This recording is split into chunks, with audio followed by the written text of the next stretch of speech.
বিশ্ব পরিবেশ দিবসে যামিনী রায় কলেজের প্রচার অংশ নিলেন এনএসএস ভলেন্টিয়াররা। আজ 5ই জুন বিশ্ব পরিবেশ দিবস, আর এই বিশেষ দিন উপলক্ষে বিভিন্ন জায়গার মতো বাঁকুড়ার বেলিয়াতোড় যামিনী রায় কলেজের এনএসএস ইউনিটের পক্ষ থেকে একটি পরিবেশ সচেতনতামূলক র্যালির আয়োজন করা হয়।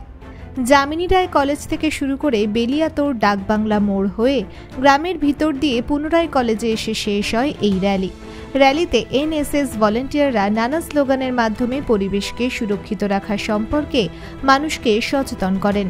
সেই সঙ্গে বেলিয়াতোড়ের গ্রাম পঞ্চায়েতের প্রধান বিবেক সিয়ের উপস্থিতিতে বেলিয়াতোড়ের সর্বজনীন বাসস্ট্যান্ডটি এদিন পলিথিন মুক্ত করা হয়। এই বিশেষ দিনের অনুষ্ঠানে যামিনী রায় কলেজের প্রিন্সিপাল স্যার ডক্টর প্রদীপ কুমার ব্যানার্জি মহাশয় এই প্রচণ্ড গরমে বেডরুমে এসি না লাগিয়ে প্রত্যেককে বেডরুমে একটি করে ইনডোর গাছ লাগিয়ে পরিবেশকে রক্ষা করুন। পাশাপাশি যামিনী রায় কলেজের এনএসএস ইউনিটের প্রোগ্রাম অফিসার রামকৃষ্ণ মুখার্জি জানান, এইভাবেই বারংবার বিভিন্ন সচেতনতার মাধ্যমেই সমাজকে জাগ্রত করে তুলতে হবে।